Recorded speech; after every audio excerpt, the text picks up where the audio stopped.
এই সম্পদটা আমার আপনার ঈমানকে ধ্বংস করে দিতে পারে, আবার এই সম্পদটা আমার আপনার জন্য জান্নাতের কারণ হয়ে যেতে পারে।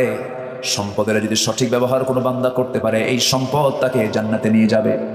তবে হ্যাঁ, এই দুনিয়াতে যারা গরিব তারা আখিরাতে তাদের আধিপত্য বিস্তার করবে বেশি, কারণ এই দুনিয়াতে যারা গরিব থাকবে তারা আখিরাতে তারা বিশাল বড় ধনী হয়ে যাবে। যেরকম সুবহানাল্লাহ। তাদের হিসাবটা হবে কি কম, কি হবে কম হবে, তারা 500 বছর আগে জান্নাত পেয়ে যাবে। আমার বন্ধুগণ, সম্পদ নিয়ে প্রতিযোগিতা চলতেছে আজকের দুনিয়ায়, কম না বেশি? অমুক গ্রুপের কত টাকা, অমুক কোম্পানির কত টাকা, অমুক গ্রুপ কত টাকার মালিক হয়েছে, আমাকে তার চাইতে বাড়ায় দিতে হবে। প্রয়োজনে হলমার্কের টাকা সব খাইয়া শেষ করতে হবে, শেয়ার বাজার খাইয়া শেষ করতে হবে, তবুও ওই গ্রুপের চাইতে আমার গ্রুপের টাকার পরিমাণ বাড়াতে হবে। এটা মানুষকে ধ্বংসের দিকে নিয়ে যাচ্ছে। এর নামে একটা সূরা আছে, যারা পারেন সঙ্গে পড়েন। আলহাকুমুত তাকাসুর হাত্তা যুরতুমুল মাকাবির কাল্লা